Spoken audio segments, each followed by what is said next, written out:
Now and go live.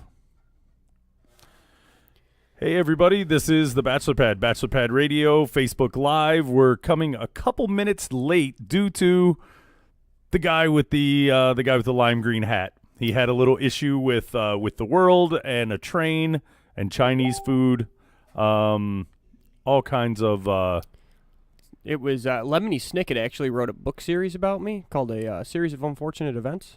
Yeah. Haha, but Yeah. So yeah, you were pretty frazzled, and then I you had a weird vape emergency. So you had multiple things going on. right. So But you know what frazzles me even more? We have no music anymore. dude, that is the first thing that we'll be talking about today. Is Facebook got mad at me last night. So Facebook got mad at me. Not cool. They were kind of jerky.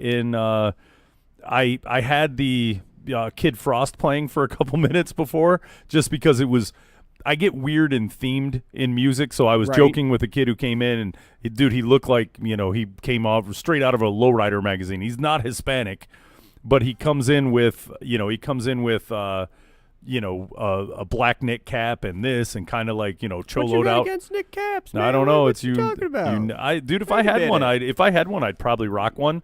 But He's as jealous of us. as he did, I went, oh, I was like, that's crazy town, right? So, okay, this is cool, blah blah blah. Then I started playing like overtly, Hispanic music and whatever, and all Right. like Kid Frost rap, and this is for the casa, whatever. So I do all this, and I go to post, like, okay, post and whatever, and I get ready, I look, and Facebook's like, you use some stuff that was not yours, and you can't do this and that and whatever. And I'm like, dude, are you kidding me?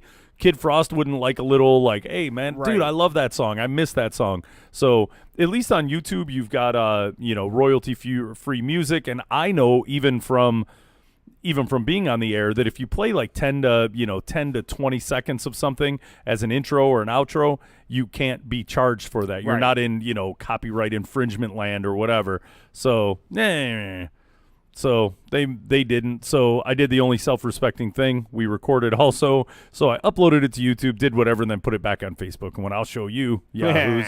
So that the show was live. So if anyone did watch the show live, we did post it. I posted, I think, this afternoon, and I put it up from YouTube. You got your 20 seconds of Kid Frost, but only if you watched it live. That's a live person perk. That's right. Yeah, and who knows? Sometimes you get the perk of listening to YouTube, where we'll do a little post show and do some other stuff afterwards. But yeah, I mean, Right. that was, how you see everybody all the time with the, I wound up in Facebook jail, and Facebook jail, and I'm like, damn, what do you do on Facebook to somehow peeve everybody off and get thrown in Facebook jail? Well, You play Kid Frost, apparently. I got the equivalent of a speeding ticket, like slow your roll guy, Right. last night. So I was not particularly happy with it, but I found a way to to back end it. So what are you going to do? Right. So all right, man, go ahead and rant. Have your couple minutes of fame why I'm sharing everything and getting everything posted to the proper place about your what is Canton doing with their doggone trains, planes, and automobiles. And that, like, pretty much sums it up. What is Canton doing with the trains? So if you're not from Canton, you have trains. In most of the state of Michigan, there is laws passed by the city that say, hey, you can't stop and block a road because, cars drive here. Well, in Canton, they were like, no, we're going to repeal that law for whatever reason. I'm sure some money changed hands there. But now in the train industry, it's kind of like, you can't fly a plane for more than X amount of hours before you have to take X amount of hours for the break, et cetera, et cetera. If you're a trucker, you can only drive for a certain period of time nonstop before you have to stop. Same thing. If you drive a train or you're a train conductor, you can only be a conductor for X amount of hours before you have to stop and rest and get X amount of hours of sleep, yada, yada, yada. Well, they've decided that Canton is where they like to stop. And I guess the best place to stop is where it blocks not only Haggerty Road. If you ever try to go down Haggerty Road randomly at midnight, there's a good chance that you will not be able to cross the railroad tracks because a train will be sitting there for 8 hours, and it'll just sit there. And it blocks Haggerty, it blocks school buses, it blocks, God forbid we have a fire emergency and the fire truck has to go 2 hours out of its way to get to my house.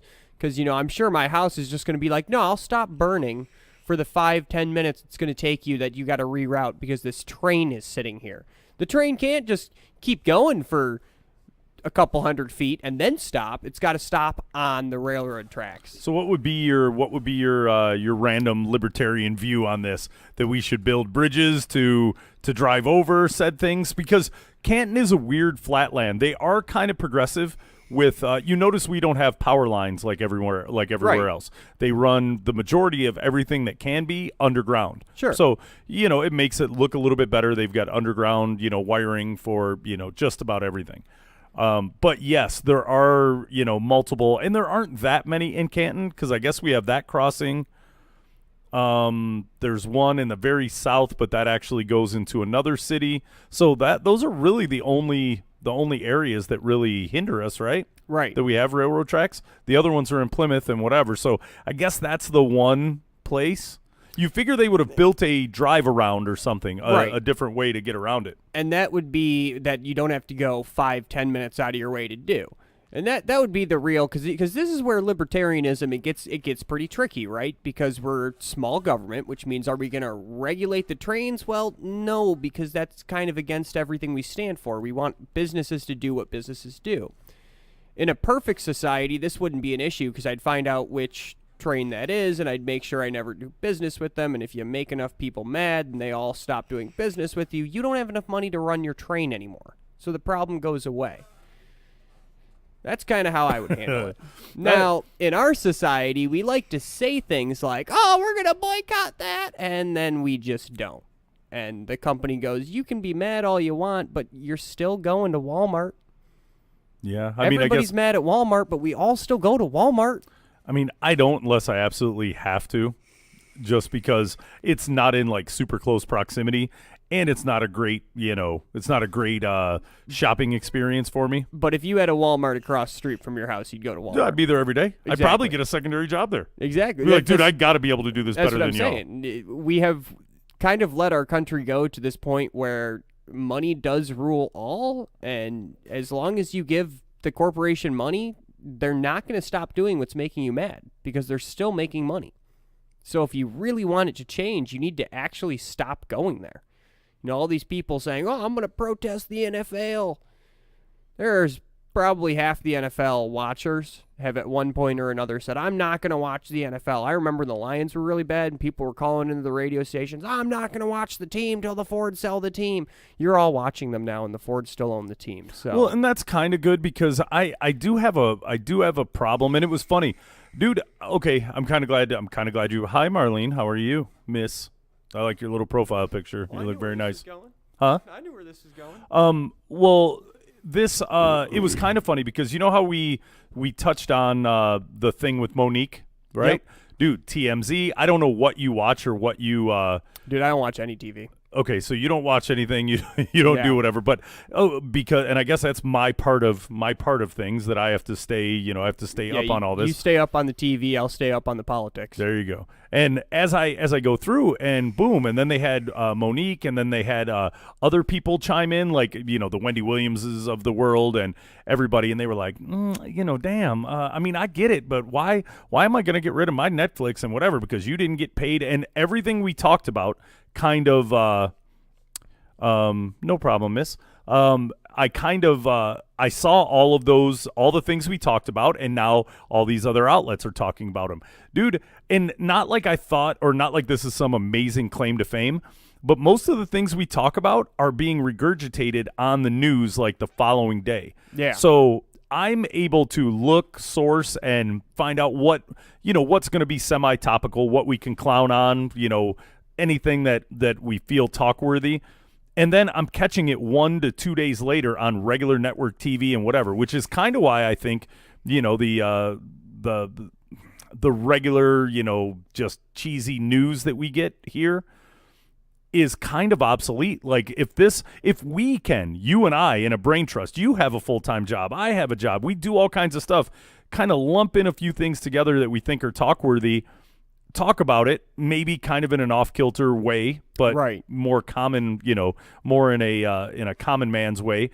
Talk about it, do everything, and then boom, and then you see the regular news outlets getting on it a day or two later. Day or two later. So, and I think it's because we're more perceptive. I think it's because you've got a full-time job. From the time you get up, pretty much, to the time you go to bed, for the most part, you're working. You're doing the podcast. Right. You're doing something. Same thing. I get up about 8 o'clock. I'm up. I'm doing my 9 to 5. I'm there it's not really a 9 to 5 with me. It's more like a 10 to 7. So I'm there pretty much all day. I come home. I've got an hour to eat dinner, do whatever, come here, do the show. I get home about 11:30. I go to bed. I do it all over again. Yet I still find the time to figure out what's going on. What did Donald Trump say today? What committee meetings happened in the House of Representatives? What's going on in the world? What did North Korea say? I make it a point. Now, I don't watch TV. If everybody in the world would just cut out, and the thing that drives me nuts is when people are like, well, go on YouTube and look up a video on YouTube that educates you during the commercial of the TV, and you can, in 3 hours of TV, you can get half an hour worth of education. Or you could just not watch the 3 hours of TV. yeah, that's a thing. The only time I allow myself the antiquated relaxation and just dumb your brain down is when I get home, right? And it's prior to sleep. But the bad part is I end up watching documentaries, and I end up watching, just other things. Like my buddy called me and was checking in about, hey, Super Bowl, are you going to come? Do you need seats? How many people do you think are going to be with you? Which started here at the end of the show. But we go through all this, and he calls me. So I'm sitting there like literally head on pillow on the couch. Yeah, what are you doing? I flip and I'm watching, how the Earth was made. Right. Going through continental shifts and, all the volcanic activity and how, certain boulders and rock formations made it, so much farther away, and looking at the glacier, patterns. And this is what I'm doing in my downtime. Don't get me wrong. I mean, I'll watch stupid movies also, but I find that happens a heck of a lot more. So just kind of weird and random, just something I thought. And I like when our point is, sometimes it's not the most, it's not the most agreeable point. Right. Like, it's screw not those the politically people. correct point. But then see TMZ do it, or other people that are coming out and saying kind of the same thing. So Right. it kind of makes me feel good. I mean, granted, we're not getting an award for journalism by any means. Not yet. By doing this, but it is kind of interesting that some of these things are making their way to normal news outlets. Don't get me wrong, the TV is good for some stuff where I'll get hip to, hey, that just happened. Cool. Before my BBC app will go or anything on my phone.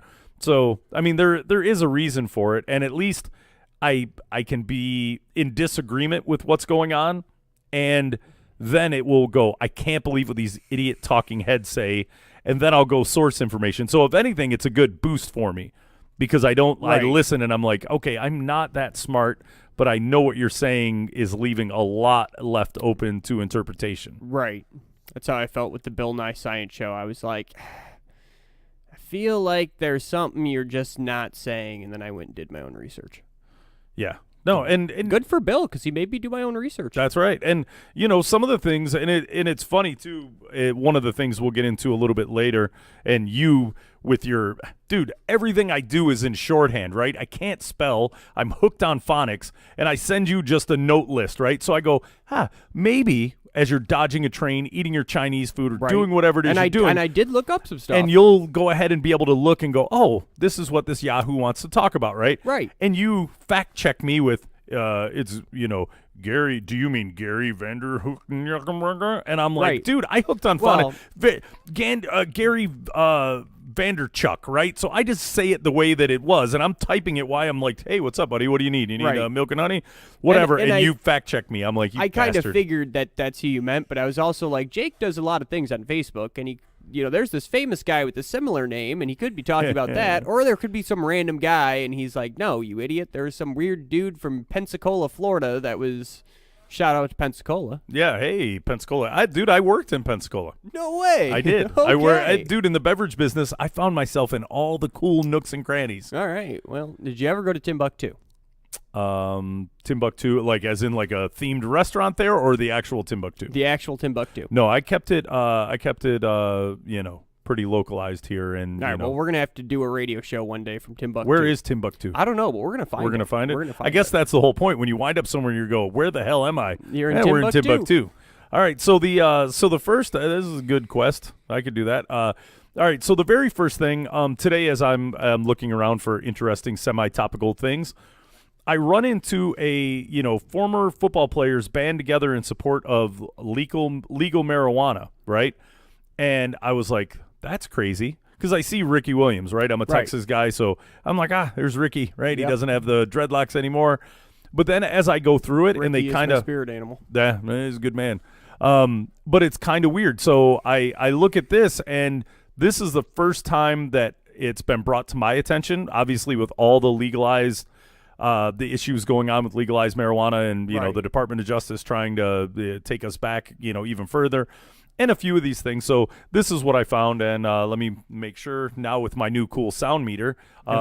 Try and reserve comments and whatever until afterwards, until I turn it down, because I'm gonna have to turn it up loud in order to get it to play. Yeah, as I'm gonna try not to have the weird, creepy, screech noise in it this time. So we'll see if I can pull this off. Hi, my name is Ricky Williams. My name is Evan Britton. My name is Mark Costelli. My name is Boo Williams. My name is Jim McMahon. My name is Chris Clute. My name is Kyle Turley. I played in one of the major North American football leagues. I have 2 championship rings from that big game we play at the end of the season. In college, I won a trophy that looks like this. I was a punter for 8 seasons, and punters are football players too. I also wrote the name of the commissioner on my headband, and everyone lost their shit. The men who play American football are subject to a life of injury, Pain, And disease. both during and long after their careers are over. and that's why I smoke pot. That's why I smoke cannabis. That's why I smoke weed. That's why I smoked weed when I played. It has, without a doubt, reduced the amount of pain I live with. It's my body. I know. But for some reason, the major North American non-Canadian football league refuses to allow players to use cannabis. Instead of allowing for safe, natural healing, the sport pushes players towards addictive narcotic painkillers with serious side effects. So let's get real, Roger. Football players should be allowed to use medicinal marijuana. Without the stigma of it being a banned substance. Cannabis isn't a drug. It is a medicine. And we're clear to talk again. All right. Now, the show that I was talking about, I think it was last night, Disjointed, that does the whole goofy marijuana thing. Yeah, that's part 2 or something is now streaming. Yeah. Right. I think they made that for that show. Mm-hmm. Because they do a lot of like weird commercials that like at first you're like, oh, this is a Tide commercial, but then it's not Tide, it's like marijuana Tide, and they're like, I put it in my clothes and I stay stoned all day. That's right. And at first I was like, are these supposed to be like? And I was, is that really Ricky Williams? Yeah. And then it dawned on me that those like are really no. the people. Yeah. And listening to it for this, because this is the second time now. I saw it from the show, and then I listened to it there. Jim McMahon is the whitest man that has ever played football. Like, let's go. If you don't know who Jim McMahon is, go look up Jim McMahon headband bears on bing.com/images. Gonna plug Bing there. There you go. Don't go to Google, they're evil. Wow. He is the whitest man. You couldn't get more white with football. He's like this white muscle head. Looks like he probably should have been like a linebacker, but he's a quarterback, and He was a very, very salty, very salty dude. always in trouble. The whole headband thing, he wore an Adidas headband, and the commissioner was like, man. So he wrote the commissioner's name the next week, and Oh, he was really, really big on thumbing his nose, to authority. Right. And it's hard when you're a football player and you're part of a team, but then you've got those ones. It's almost like what was not Joe Theismann, but God, the dude who wore all the minks and the furs, the New York Jets guy back in the day. oh Joe, yeah, Chad Ochocinco, right? No. He was what you call it? Cincinnati Oh, yeah, no, Bengals. you're right. He was Bengals. So, God, what was the? Why can I? For New York. Smoking Joe, the Jets. Smoking Joe name. Was it Joe Namath? Yeah, it had to be Joe Namath. Yeah, where he did all the. He was like the big first like commercialized where he had that swag about him. He would drink martinis and womanize, and he did a nylon commercial way back in the day.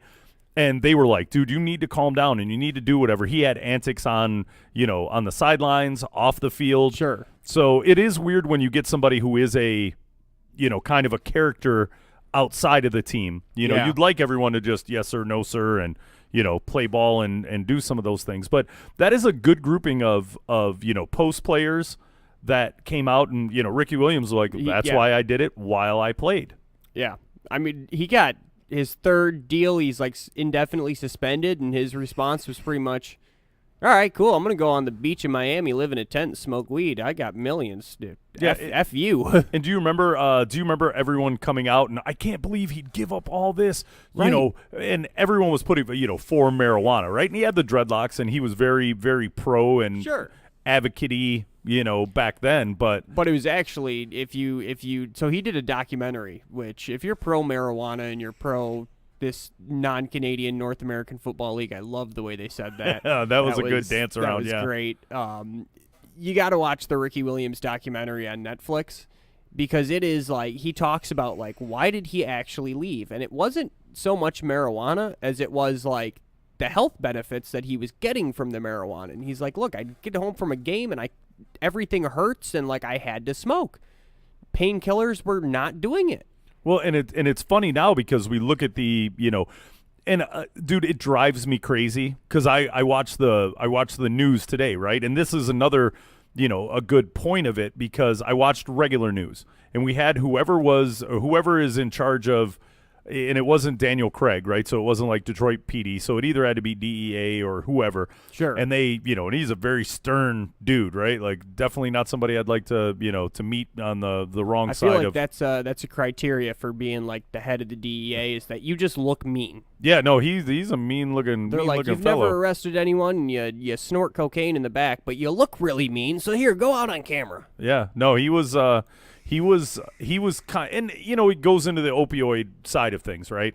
And he, blah blah blah. And if you're out selling it and you're doing this, and we're gonna come get you, and I would give it up today, and blah blah blah. And it was a good speech from that, but immediately, where is the poppy? Is the poppy plant and the poppy seed and all these things and whatever? Where are the? It comes from overseas, right? Right. So when you look at the whole, you look at the whole thing, right, as oh, it's crazy. We don't know how it gets here, and we've got this huge problem. And then, even from that to our prescription side of things, I had a friend pass away in, God, it had to have been late in like 90s.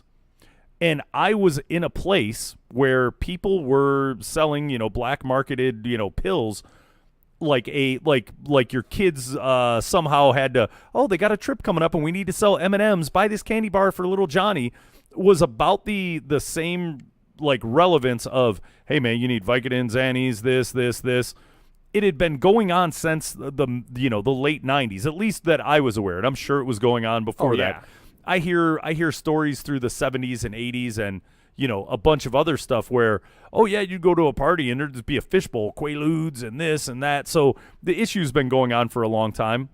The fact that I knew somebody who I guess had a habit to where he was using, like eating them almost like candy throughout the day, like, 25, 50 of them a day. And I'm like, are you kidding me? I had an injury. I had a rotator cuff injury, and they were like, we're going to go ahead and give you this, but, only take, and it was a small, I'd take one. And I was zooted right off the rip. Right. So I look at it, and I look at it from the, are you seriously, we're going after like this whole thing of going after the low level drug dealers, which you kind of have to do, right? And, with people buying pills, and come to find out that heroin and some of these other sides of it are cheaper, technically, right, than even buying pills.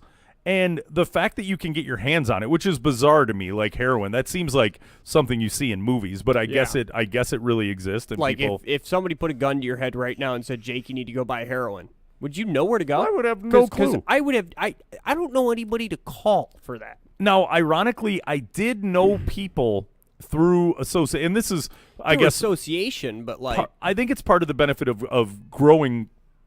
What the hell was that? Of growing. They heard the call. They were like, They were- heroin. You got someone over there. You need that stuff. But going there and going, yeah, there was just some weird loud noises coming from the parking lot.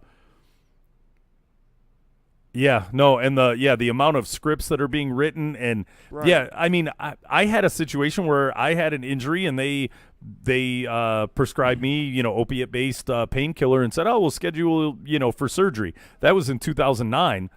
And a friend of mine was like, no, dude, take this, and, all herbal, holistic stuff, right? So, man, go to Zerbo's, and shout out to Zerbo's because they seem to have been there forever. They're not going anywhere. That place is like I'm sure I could get like witchcraft stuff there. Like I could do Eye of Newt and can I get a skull that I put a candle in when I'm doing my spells and yeah, I'm sure there's Wiccan stuff going on in there also. It's kind of crazy, but yeah, going through some of that, I'm like cool. So I did it. I didn't take the stuff because number one, I don't like the way it makes me feel. Right. And I know that there's addictive nature. Like I know people who eat this stuff for fun, and I'm like, I don't know. I don't want to be one of those people.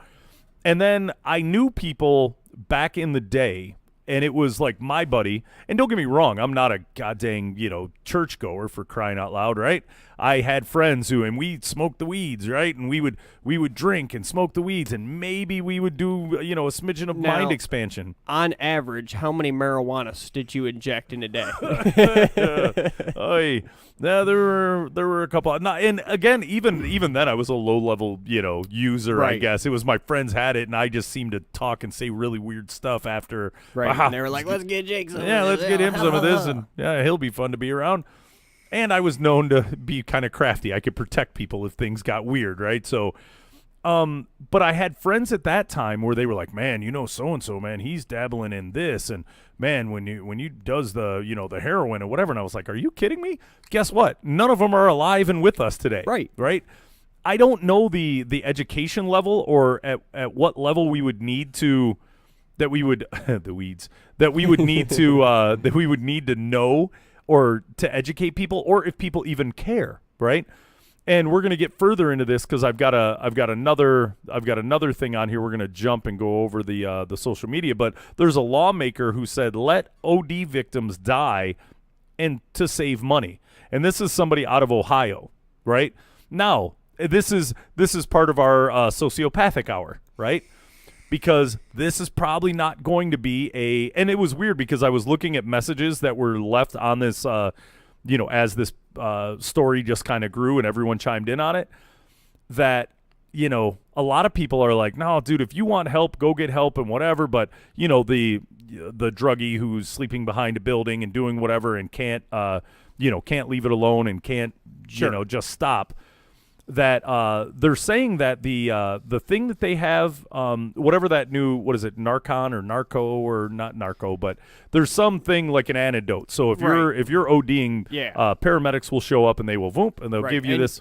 Fun fact, if you know someone who's addicted to heroin, you can go to the police station and be like, hey, I'm in close proximity to this person and they want help, and they will give you that drug and be like, if you come home and they're ODing, like, here's this thing, you put it in their arm, you shoot it happens once, it won't get you high, there is no street value to it, like, but it will pull them out of it and give you time for the paramedics to show up and everything. And so that you can do that. Yeah, and the thing with this lawmaker, he basically was like, look, it is costing us a ton. And I guess in Ohio, right? I don't know many people in Ohio. I'm not a huge fan. They always seem to they always seem to try and give me tickets when I drive through there, right? So I'm just like, I just try to avoid that state down south. Ohio just stands in the way of where I'm trying to go, like, generally. But I guess there's a huge problem with opiates, with heroin, and a ton of other things. But yeah, and Marlene, she was like, she's even a bit younger. But the amount of people that of her age that have died since graduation, this year will be her 10th anniversary. It is a crazy epidemic. Right. And it's bizarre because we just kind of went, it just happens, right? You figure from 99 in 2009 and now, 2018, not a word. It didn't become an epidemic, but people were, I mean, it was happening. I can tell you, just from personal experience, how many people I know, like not like in my friend group, but they were either people I went to school with or friends of friends that I knew through, groupings of people. Right. And it's weird. And I think Marlene's onto something, because this new, like this generation, that maybe 5 to 10 years out of school is ridiculous. And I hate to throw the socioeconomics on it, but it is pretty heavy south of 94, right? Yeah. South of 94 is a weird, when you get into Allen Park, Lincoln Park, Taylor, right, downriver. Downriver, it is ridiculous. And I knew some people down there and people that had bars and whatever, and the amount of shenanigans that were going on down there was baffling. Sure. On the upper side, on the downer side, like everybody, not everybody, but a lot of people that I met there had a lot of shenanigans going on. And I like to look at everything, sociologically also. And I'm like, okay, so Canton, right? I grew up here. I was one of the bad kids, right? All my friends were the kind of the S-rags, right? And the Adderall stuff downriver, right? Which, it's not like doing the cocaines, right? We take the Adderall, but obviously you get it a little bit cheaper and the bang for your buck. Hence why we made Adderall, which is an energy supplement that actually gives you, it's a 2-ounce energy shot that you take. It actually makes your brain work, and it makes you smarter by proxy. Right. So hopefully after taking it a few times, then it's 100% legal and holistic and herbal. Because there's something to be said for, like, there's a reason that a lot of artists are doing cocaine, and we're doing cocaine. It does kind of speed up your brain, but we have also now figured out, like with the Adderall products, that you can do that without the harmful side effects of it. Yeah. Yeah, and I mean, between the uppers and the downers, and there's a few chick friends that I have that live in Dearborn Heights, Lincoln Park, Allen Park, and I swear to God, and it's why I have a hard time dating like that age range, and I should know that generally, there's like a good 96%, I'm not equally yoked with dating people that are, just the amount of things that they deal with downriver that I'm accustomed to dealing with. Even though I've lived in some very rough areas in Dallas, and, my home base here was in Canton, but I was also kind of all over the place, that I'm talking to a girl and, hey, cool. And I don't know, on a random Thursday when I'm like, hey, what's going on? And she's sobbing on the phone, and one of her friends that she knew, and oh my God, we were great friends 3 years ago. I haven't talked to her lately, and she died of a heroin overdose, or, she OD'd on pills. And I'm like, dude, this is not stuff that I have conversations with in my regular friend groups. I grew up in a farm town. I was the bad boy. Like, you needed something that wasn't maybe legal, like I was the one you called up, and I was the one who knew where to get it and knew what to charge you, and generally it was about 4 times what I bought it for, because we had 2 classes where I grew up: the dirt poor farm boys and the people that were super rich and had more of mommy's money than they ever knew what to do with, and would give you $50 for 1 seed of marijuana. Yeah. All right. Well, listen to what I stumbled upon here with this news article. And again, refrain from chatting until we get through there. All right, let's see. Woo, boy, I can hear myself good now. That's Councilman Dan Pickard, and he is so frustrated at the gushing cost of Narcan rescues that he suggested that the EMTs maybe stop responding to the overdose calls, especially the repeat offenders.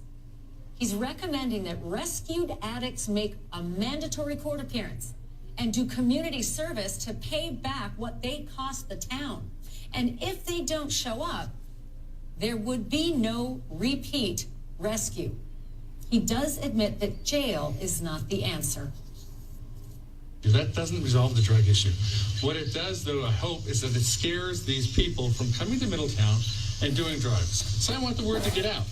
Don't come to Middletown and do drugs. If you're going to come to Middletown and buy your drugs, you better get out of town, because if you have an overdose, you might not come. Sheriff Richard Jones is the Butler County Sheriff, and he joins me from Hamilton, Ohio. Sheriff, thank you so much for being on tonight. There are polarized opinions about what this councilman has to say. On the one hand, how could we treat addicts who are sick like this? And on the other hand, how on earth are we supposed to bankrupt ourselves looking after these addicts? How do you weigh in? Hey, I weigh in with the councilman. When I go out and I talk to people, people are fed up. Law enforcement, they're stretched. The whole country is stretched. The police officers, I won't allow my officers to use Narcan. Most police departments in this area do not. And throughout the United States, it's unsafe to be down on your knees, issuing the Narcan to somebody that's out. These people don't want you to be there. They don't want you to take their drugs. And some departments that do use it, a few around this area, maybe other counties over, in Ohio, they won't use it unless there's more than one officer there. It's unsafe. And we're having people dying. The jails are full. The police are busy. The dispatching takes away from people having heart attacks, car crashes, and I've had 3 babies born in my jail to heroin users. And the last one was born in the toilet. And any politician that tells you we're winning this, they're lying to you. We are losing. There's no cure. A substitute drug, maybe. That's what they recommend. They spend 80% of the money on treatment, and they spend 20% on education trying to get people not to do it. The councilman is rightfully so frustrated. And people in the public, when I go out, people that would shock you, they have the same belief. They don't believe that these people should be administered this Narcan. Some of them are 2, 3, 4, 5 times, and it's through the entire country. It's and we're losing. And so the councilman's frustration, I agree with him. Don't know that it at least brings it to discussion. There's been so many drug groups and meetings of the governor, Kasich, the attorney generals. We don't even go to them anymore. All it is a soundbite. So, Sheriff Jones, let me ask you this.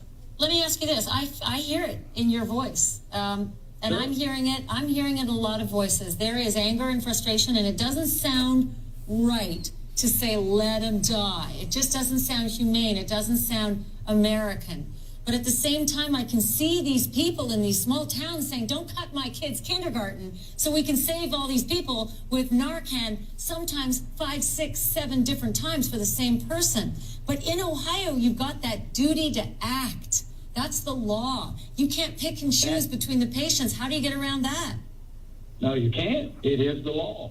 We don't make the law. We enforce the law. And the paramedics and the medical people who continue to use this, but it's totally out of control. They're sticking these needles in their arm, and our jails are full. We have more women in our jail now because they're on this stuff. They have heroin parties now that they have designated Narcan people at the heroin parties to revive the people with the Narcan that are at these parties so they don't die. All right, we should be back on level. Yeah, kind of crazy. Now, dude, the thing that I always thought was, that was kind of a very solitude-driven drug, right? Like if you were doing that, right. Maybe a couple, but even hearing that they've got heroin parties and right. You've got people there with the antidote. They have to attract each other because I know 3 or 4 people from my high school that passed away, that I graduated with of this, and I was very into the metal and the punk rock music scene, and there was a lot of issues with drugs like heroin in that scene, and so I've seen some stuff, but I've never heard of something like a heroin party. Generally, the most social I ever heard of someone on heroin being was like, me and my boyfriend both do it, and we go home and we zonk out together. But it wasn't like, yeah, we call up our friends and we all come over, and like, that's a cocaine thing, man. That's like, I get my buddies together and we go out, we do a show and we snort a bunch of lines and we go to an after party and they're selling it and everybody's doing it, and like, heroin to me, and maybe this is I grew up in a different area than these people, but like my basis of what I think heroin does to a person is like you basically take it and you fall asleep. Like you're just out. But you're a zombie. But where is that? And not even just with the heroin or whatever. If you go, like Marlene said, it's like some new generation, S word, because I don't swear here. I'm trying to be a church boy. But yeah, even with that, with it being she likes makeout parties like in the 80s. Right. This is good with the spin the bottle and go in the closet and whatever. Spin the bottle, go in the closet, and inject each other. Yeah, I know, right? Boy, have things changed a little bit. It's funny because you think that when she said 80s parties and spin the bottle and go in the closet, it reminds me of like Ghost of Girlfriends Past. When he went in there with that that chick, and then that which Aaliyah is like the redheaded like crazy chick and whatever who's chewing gum. Is. Yeah, dude, she's oh boy. Yeah, but woo-wee. But yeah, it's really random because even if you look at the heroin epidemic now and the things that are going on, and then you look at like rap music in the South, right? Because everyone sips syrup and lean and whatever, right? So they're doing codeine cough syrup. So they're doing an opiate through that, and they're pouring it and drinking it, and it's being glamorized, and it's in rap and hip hop, and you've got a couple of these artists and a few of them, and it's hilarious because it's like what you said. You take it and you go, cool, and you go to sleep. If anything, it's like you're taking a sleeping pill. I don't even like to smoke weed all that regularly because that's what it does to me. Is I smoke weed and then I am part of the couch for the next 8 hours, and I'm not fun to be around because I'm not going to really do anything. I'm just going to kind of sit there. And and again, it goes to that solitude nature, right? Where like alcohol, with alcohol, I don't drink at the house. We had this conversation. I think I've got 2 Coors Lights left over from out of a 6-pack that like my buddy and another buddy brought over on New Year's Eve. Right. And they're sitting there, and somebody was at my house and was like, "Hey, can I have one of those beers?" I was like, "Please do. They're going to expire." We had friends over for New Year's, and I gave Vinny a beer, and I saw his face, and I'm like, "It's skunky, isn't it?" And he's like, "It's a free beer," and I'm like, "Dude, you don't have to drink it. Like that's probably been in there for." You do know there are 3 party months, stores or whatever in close proximity. I was like, and he's like, he's trying to be nice, and I'm like, "Dude, no, I don't drink at home." When I drink at home, I got my Soda Stream, so I make myself some tonic water with my Soda Stream because it costs about 2 cents. And then I put some vodka or some gin in it, and I have one drink on a Saturday night watching a movie, and then I fall asleep. Well, I don't drink beer. I'm not taking shots at home. Yeah, and even to have a tumbler of Gentleman Jack or whatever, like good like I'm sitting like on soap operas. They always have that little decanter, where it's just always ready to go, which I think is classy. But I still don't. I do have one of those filled with whiskey. But it's pretty much a centerpiece at this point. Now, occasionally we'll do something and my friends will come over and we'll pour some out of it. And it's good stuff, but it's not like I come home and I'm like, gee, that was a hard day at work. Let me pour a stiff drink. I mean, this isn't the 50s anymore. Yeah. No, it is weird. And, you look at the move towards legalization, right? Yep. For that, I think that would be awesome. I know that there are some, there are a ton of, herbal type things, valerian root, rose hips, kava. There was a thing with kratom, right? And it was new to me. I saw kratom everywhere, and I went, oh, okay. So I guess it makes you feel some kind of way. Well, the more I learned about kratom, everyone was like, no, dude, I used to be hooked on opiates. I take this, and, that helped me get away from opiates, right? So people finding other ways and other ways and means to get off it. So immediately with kratom, I mean, I took some, one time I was like, oh, and I didn't really understand the feeling. It didn't really, I would just as soon take valerian root, rose hips, kava, 5-HTP, just something that would, I'm very well versed in the relaxation side, doing it legal. But yes, the weed and marijuana, yes, if this is the world, and you try and look at it psychologically, well, like what's going on with everyone's mindset that we have to be downed, right? Downed. Because you look at the 80s, everyone was up, dude. If you could find a way to get up, that was a thing. Like everybody was like, woo, yeah, we get up and let's keep going and, do more and whatever. Right. Now it's all about getting down. And it's very much on the downer side. I mean, granted, it's all over, but I will tell you it is bizarre here in Michigan, the downer side. Yeah. And I don't know why. It's like we're not as fast-paced as everyone thinks it is. Go to other parts of the country. Oh, yeah. Dude, they run circles around us. That's where you hear the, Detroit hustles harder. I'm like, dude, I've been in 5 states. Detroit don't hustle harder. I'm sorry to tell you, but I mean, we work hard, yeah. right? Oh, we work hard. I mean, it's hard Sure. work, and it's, it's backbreaking, and a lot of, Right. it's very labor intensive, which could lead to, I mean, I left Ford Motor Company at 11 and a half years, and I was starting to develop, I'd get up in the morning and go to grab my toothbrush, and I'm like, can't close my hand. I'd have Right. to run it, and this is 10 years, right? I hired in at 23. So by the time I was 30, I'm like, can't move my hand, right? I put my arms down like this. My hands would go numb. I'd have to do the Ron Burgundy and keep it. I don't know what to do with my hands. Right. If I leave them down here, I can't pass the rolls. Like, it's a weird, it's a weird thing. So maybe that has something to do with it, but I'm running it into younger and younger. And even a lot of the dudes that I know, like, around that are in their, their late teens, like 19, possibly 20. And dude, they're going to school and they're going to college and they're productive and active. But every second, every spare minute they have, they're trying to hit the downside, which Right. I get. I mean, I know for me it was more alcohol, but alcohol, ironically is a depressant that, on your central nervous system that makes you feel like it's a stimulant. But I don't know. It's very trippy, man. I mean, and look, I had a conversation with a friend of mine the other day. He's got a friend or a family member or whatever who's got some addiction issues. And as much as I like to bag on people for, self-responsibility and dude, just pull yourself up by your bootstraps. And well, the one thing that I could probably give credit and thank my father for is raising me in a much tougher situation. Like all I don't feel like, I'm depressed or I'm bummed out or any of those things.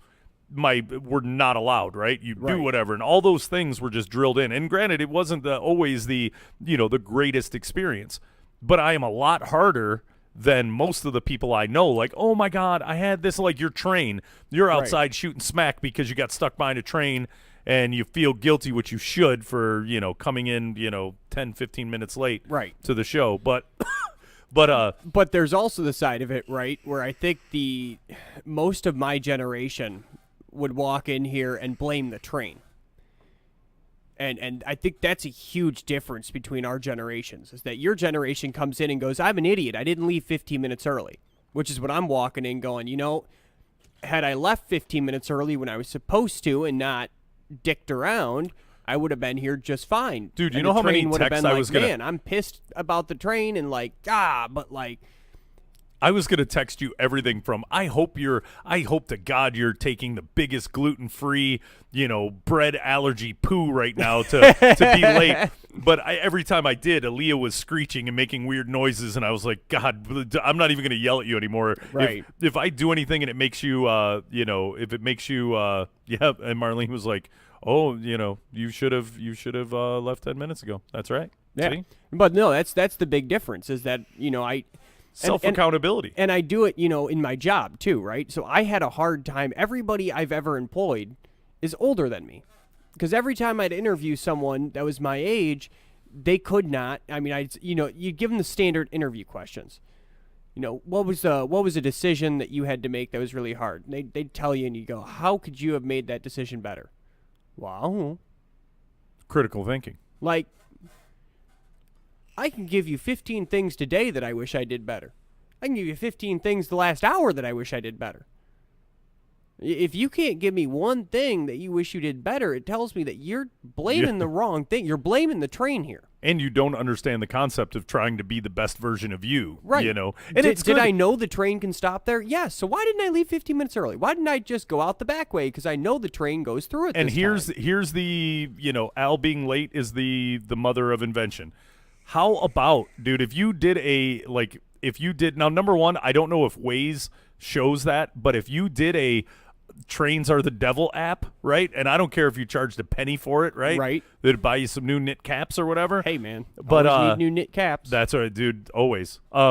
But if you when train schedules, because you never know, right? Sometimes it's very consistent. Like, dude, if I don't leave right now, I'm gonna get caught by the train, so I gotta go. Right. Like, you don't even let your dog out and be like, I would just as soon have poo on my carpet than get stuck by that god awful train. Right. But there seems to be an early warning system for everything, right?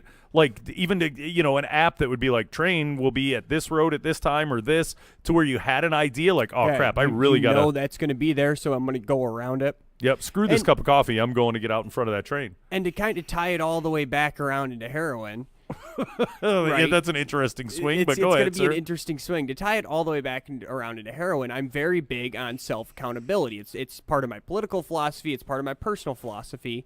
And just like I could leave 15 minutes early and not get caught by the train, I think people are adult enough to make the decision that I'm going to risk my life for this high. So I absolutely support what that county and that congressman, he was a congressman, right? I don't know. He was somebody, I think city councilman or something. Councilman? Yeah. I absolutely support it. Now, I support it with one caveat, is that we have to legalize these things. If you look at other countries, what they've seen is the biggest barrier for people that are on heroin, and it is a big problem, especially in Detroit, especially in Flint. It's very close to us. You may not see it, but it's happening. We need to legalize it because the biggest barrier is that it's illegal, and if they go to the hospital, they're arrested. And jail does not rehabilitate these people. So you're thinking they should legalize heroin? They should legalize. Now again, remember, that's a crazy one, but go ahead. I'm sitting here and I'm not saying we legalize it and we sell it to kids. We Well, thank you for making that distinction. I did have someone the other day tell me that libertarians believed that heroin should be sold to 13-year-olds, and I was like, no, that's not 14 no, and a half. That's absolutely wrong. In fact, we've written legislation that does legalize marijuana and all drugs in the state of Michigan, but you have to be 25 because the science has shown that at 25 your brain has stopped growing. You're as adult as you're ever going to be at this age. Therefore, you are adult enough to make a stupid decision. But you have to live with those consequences. I have to live with the consequences of pissing everybody off and being 15 minutes late. You have to live with the consequence that if you overdose, that's it. Yeah. And I mean, here goes back to, the unpopular side of, Darwinism, right? The Tide Pod challenge things, whatever. Like, dude, seriously. If you haven't, and I always like to kick back a little bit of the responsibility on our society currently and the parents because, you're both working, you've got 2 SUVs and you live in a $300,000 house, but your kid's eating pod and shooting heroin. I don't know if there's a correlation between the two. Did you really win there? Yeah, and cool, that's great. You put them in a nice area and you did whatever, and and it's a crapshoot because I've met. Again, nice areas are a lot of times where these kids come from. Oh, for sure, because they're left unattended, and you allow. Now it also it goes down to the single parent household. They're working 60. Now I had the conversation with my dad because my dad goes well, why are you doing the radio show? Why are you doing this? Why are you doing that? I said because I don't want to work when I'm 65. I don't want to be the Walmart greeter. I don't want to be a parent that has 2 SUVs and the nice house in the nice neighborhood, but is also still working 16 hours. I'm 25. I don't have kids. I'm not married. I can do this right now. Yeah. I'm adult enough to say I'm going to push myself right now so that when I'm 35 and have kids, I can go to their baseball games and I can coach their little league team and be around for their dance recital. When you leave kids to their own devices, which really is an 80s thing, right? The 80s, the latchkey kids. 80s guy. He's the businessman. He's up all the time, and he's got to do this, and he's got to do that, and he's doing this, and he's doing that, and he's building his empire to leave to his kids. Meanwhile, the kid's a latchkey kid, hasn't seen their dad in 3 days because every time they come home, he's gone. They're asleep before he's home from work. That kind of screwed with a lot of kids. Oh, for sure. Like, call a spade a spade. You tried to do right, and now we have to learn from that. We have to learn that we can do that when we're 25, but when you have a child, you have a responsibility. And again, you have to be adult enough to accept that responsibility. And society kind of, it frowns upon like, oh, you live over here and whatever. So instead of living in a $300,000 house, you're living in a $100,000 house or an 80. Right. And you're doing, and the bad thing is urban sprawl and you're in that area and now you're around maybe some not so great kids and whatever. But at the, everyone bags on the, oh, where do you live or what do you do? And you're from Canton. Why do you live here? Why do you live there? And I went, look, it really doesn't matter, dude. When I walk in that door, even when I lived in Canton, I didn't really know my neighbors all that well. Right. You maybe knew the person directly next to you. So other than, as long as you're not dodging bullets going to and fro, what happens inside of that house is paramount to your children's upbringing, right? How do they do in school? Are you teaching them critical thinking? Are you spending time with them instead of both of you working? Like if one worked and made $50,000-$60,000 a year, you could easily live in that $80,000 $100,000 area, right? I watched a lot of families do it where mom or dad made $60,000 a year and paid for the house and whatnot, and while the kids were at school, the other parent went and worked at Rite Aid and made part-time gig or something, and not a lot of money, but was there when the kids came home. Their groceries were in there. They weren't hurting for money. They weren't living the lap of luxury, but they went on vacation every year. I mean, you can do this thing without abandoning your children. You don't need a brand new SUV every, we've got 2 of these and that, and but I've yet got 4 TVs in my house. Like, cool. Your kids are addicted to heroin. You didn't win this game. Your daughter is strung out at her boyfriend's house, who's 32, and she's 16. Like, you didn't win. Yeah, and see, I like Marlene. Marlene's she's buying into the program, and it's weird because I almost fell into the trap. And growing up, low income ish, and trying to teach yourself how to be better than what you thought you had growing up is worth it. Being on both sides, dude. I'm the perfect example, right? I lived in Canton. My dad worked like crazy. I wore a shoelace with a key around it and got home 3 to 4 hours because both of them were working or whatever, but I lived in a nice area. But when I lived down south and when I was in Texas, I was in one of the roughest areas around, right? Let's just say I was the only redheaded Irish kid in the neighborhood, right? Everyone seemed to, have different melanin in their skin than I did, right? And it was my mom by herself. And I'll give her credit. I mean, she did the best she could, but boy, oh boy, that was a rough area and a rough neighborhood. And let's just say I don't know anyone from that old neighborhood and in that area that really did great things, right? So kind of good that I was kind of yo-yoed back and forth, but it is kind of a weird thing. And, and it's easy for us to talk about because we don't have kids, but I also won't allow myself to. I was on that track. When I was married, it was, hey, cool, we had a nice house and a nice area and whatever, and good school district, even though I didn't have kids, but good, school district sell. Well, cool. That house was only good, dude. It wasn't even making it out of the first year and had views on, well, let's sell this and move to this area and this. And the perfect thing of move until I'm living in Salem Township, working myself like crazy. She's working herself like crazy. Who's taking care of the kids? Right. Don't get me wrong, dude. I'll be a stay-at-home dad.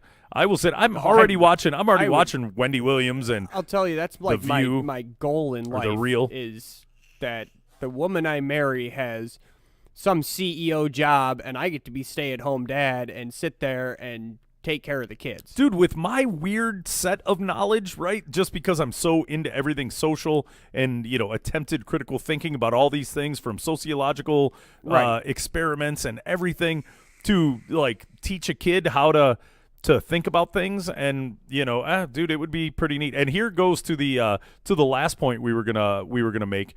And it was funny because the Vanderhoosen, Juken, whatever his name is. It is Greg Vaynerchuk. Yeah, well, whatever. Vanderchuk. He's getting an ER in my world. That's what he gets for having some goddamn Nordic, German, some kind of nameage. But he was on, and I know you're a non-social media guy, which makes things a lot more difficult for me because I realize, we're going to monetize this and do whatever, which I don't know. Of course, you don't notice because you don't have Facebook. But I've been putting in the inlandvaporofmichigan.com, tagging that with everything we do, right? Anyone who does, I'm getting people from Chicago and Illinois and way up north and a bunch of different areas that, hey, this is a vapor shop. This is the place that they sit in. And let's see what they've got. Don't sell me short there, guy, because just because I don't have Facebook doesn't mean I don't know which pages I need to keep an eye on. There we go. Okay. All right. Well, there was, why social media is not,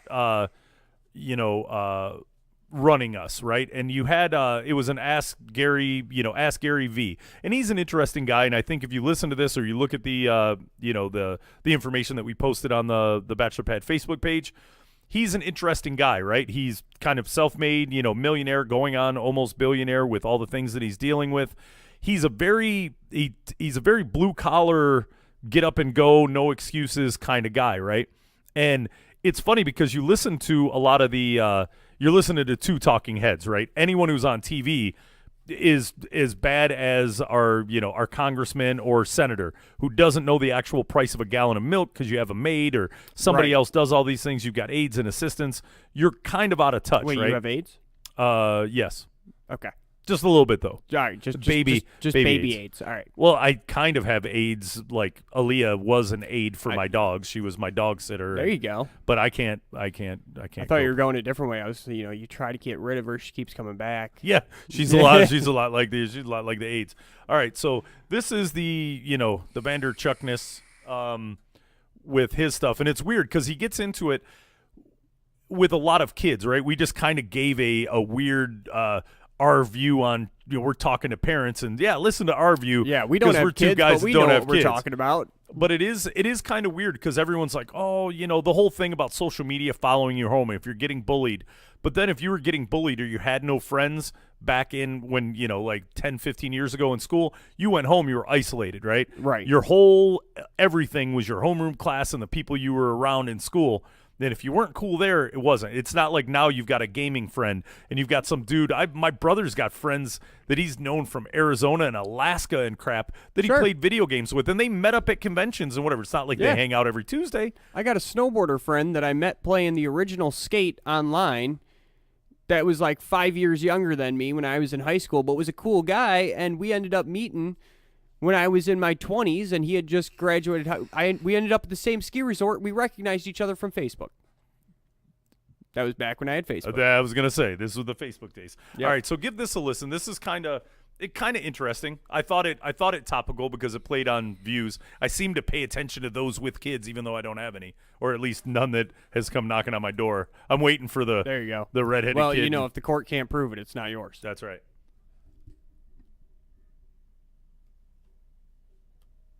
I'm going to go into a Zen place.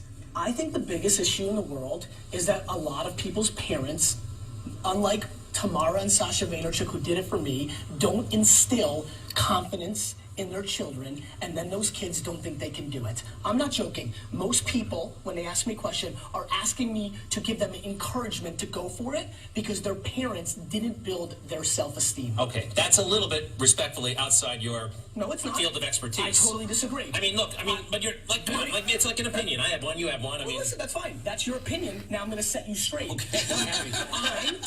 I'm a DNF student. I'm not that smart. I've written more books than I've read. However, my emotional intelligence has been the backbone of building what is about to be $1 billion empire, my friend. Gary, I am on your side. You're gonna I don't know if the key to all this is a lack of confidence. And this format seems to be undermining kids everywhere. I mean, it's all about the bullying on social media. Teenagers. What you look like is now everything. Listen, I love you, and you know I love you. Gary, we got plenty of time, so you don't that's fine. Yeah. I love you on this, but look, you're basically the same dad from 40 years ago that said Elvis shaking his hips was going to be the devil. You're the same dad that when I was growing up as a kid said video games were going to ruin all of us because we were playing Zelda all day. I think there's something different. Excuse me. So you're like, there's something different going on now. I understand what you're saying, but we have, if you look at it, if you think about it, we've plateaued culturally and technologically over the past 10 years. Based on whose opinion? A lot of relationship people, a lot of people are concerned that children do not know how to socialize, that everything is done through do you know here. that the average 14-year-old girl in polling now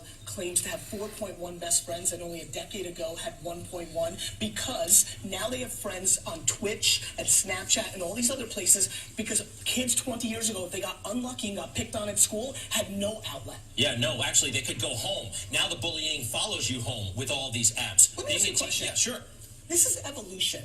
There's always going to be something in every society that is going to bring us down. Either you're a pessimist or an optimist on these issues. I bet on humans because we've figured out a way to survive. Gary, guess what? You know what? Societies aren't always moving forward. Sometimes they take major steps back. Technologically, I said, in 1927, we flew to Europe. Lindbergh did, by himself. 42 years later, we flew a 747 for the first time, and we went to the moon. 42 years after that, what do we have? Slightly bigger jets, slightly more fuel-efficient jets. We've poured money into NASA, which is a government. We can't even go to space anymore. I disagree. If you look at what happened, we made it government-owned, which is why we slowed down. Now you have independent people like Bezos and Branson, and we're going to be flying all over the place. I know. All right, low you order. both have very good points. No, actually, I like Gary. Now the two of I you, didn't kiss and anticipate make this. up. Kiss and make up. We're not at odds. We're not at odds. Lou, we need a special series. I want a 1-hour series on this. I want a 1-hour series on this. All right, the bottom line is this. Ask Gary V, okay? This guy's got to get on social media. And I am, actually. He has to do what's right for him. And that's the point here, right? Everybody has opinions. We're deciding on different things, but people have to do what they want to do. Gary V, it's all in the new book. Got to buy it. Ask Gary V. Thank you so much. That was fun. So interesting banter with that, right? Where you get the, and what I liked is a lot of you're like a father from 40 years ago, right, with the same stuff, and and now it follows you home, right, and all they're doing is regurgitating stuff that they've, stories they've done on the news. Now, they're both right. So yes, the bullying follows you home. But Gary is 100% right that parents should be instilling a strong backbone in their child to say, do their libertarian thing and stop engaging.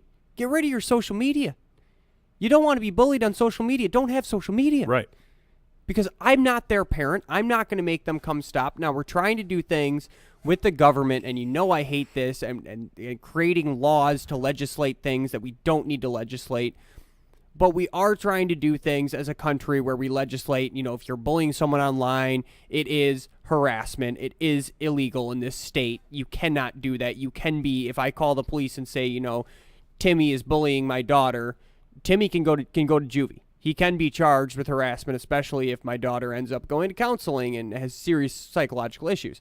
Now, I'm also going to sit here and say if my daughter goes to counseling and has psychological issues because of a guy typing on his keyboard, I failed as a parent. I did not instill a backbone in my daughter.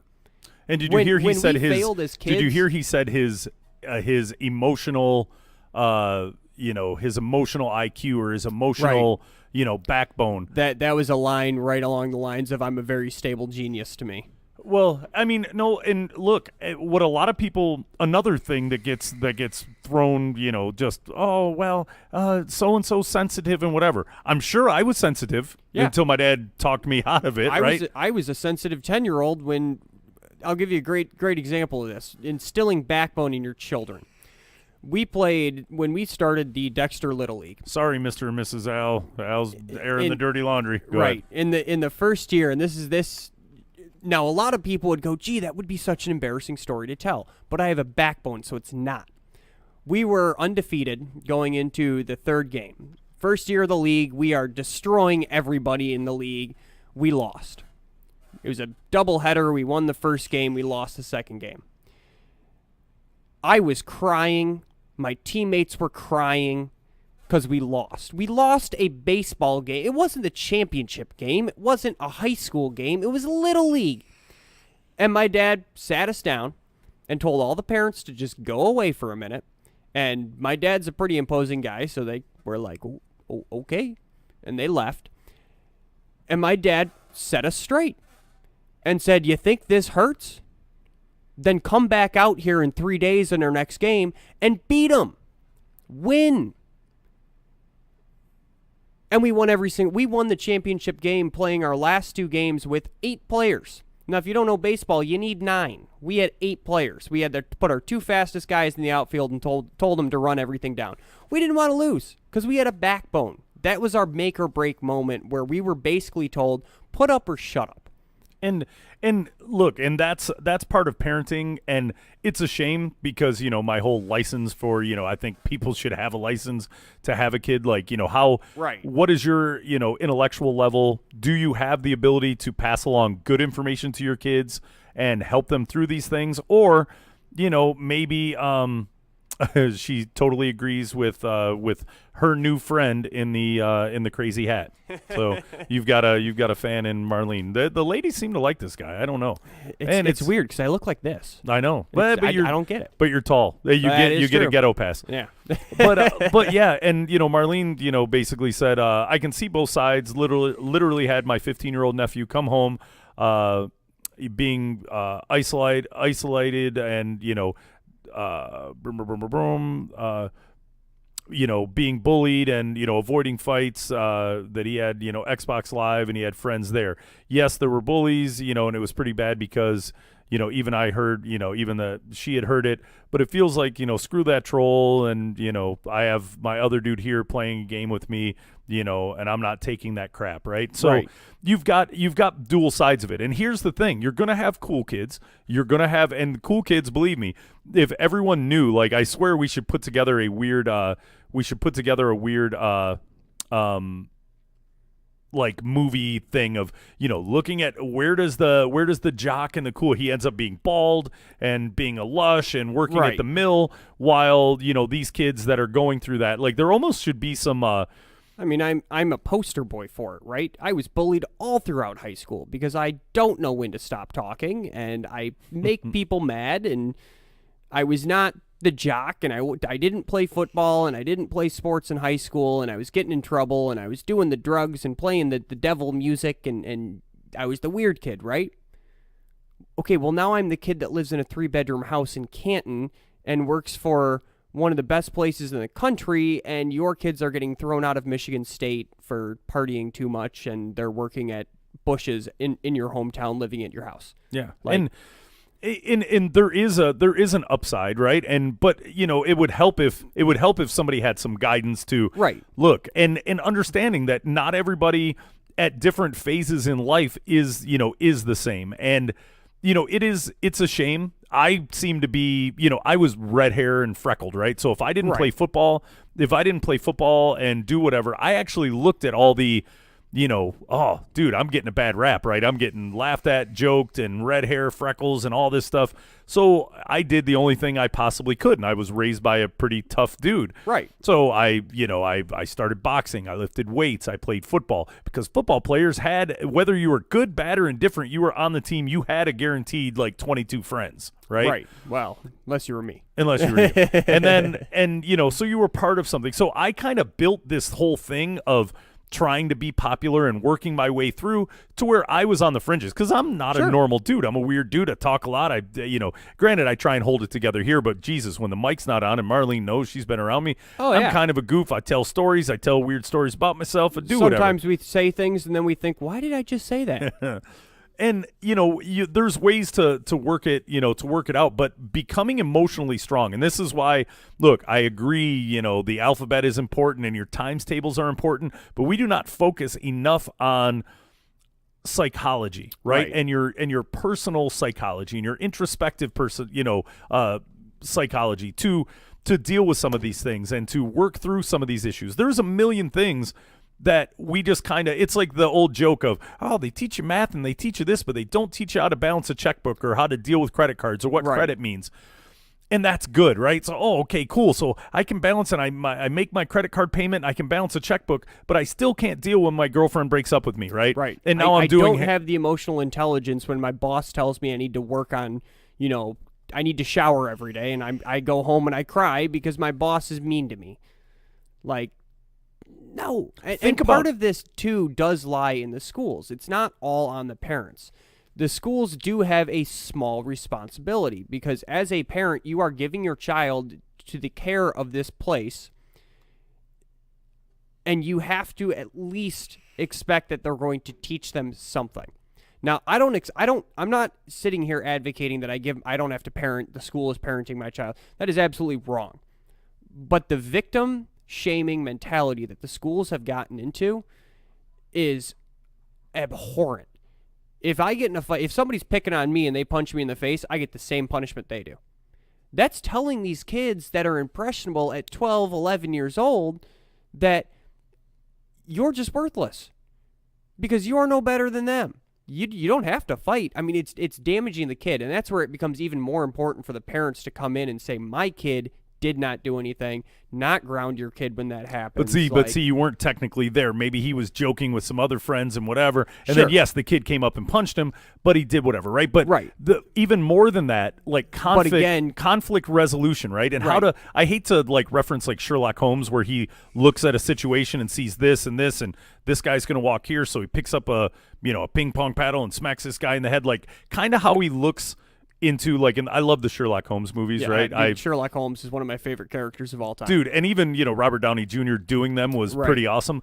But looking at things, right? Because I've had some issues in my life, and I look at situations like, hey, I should go here or go there, and I'm like, if I go there, what is the It's like what was that Ben Stiller movie with Polly or whatever, where he was a risk assessment individual.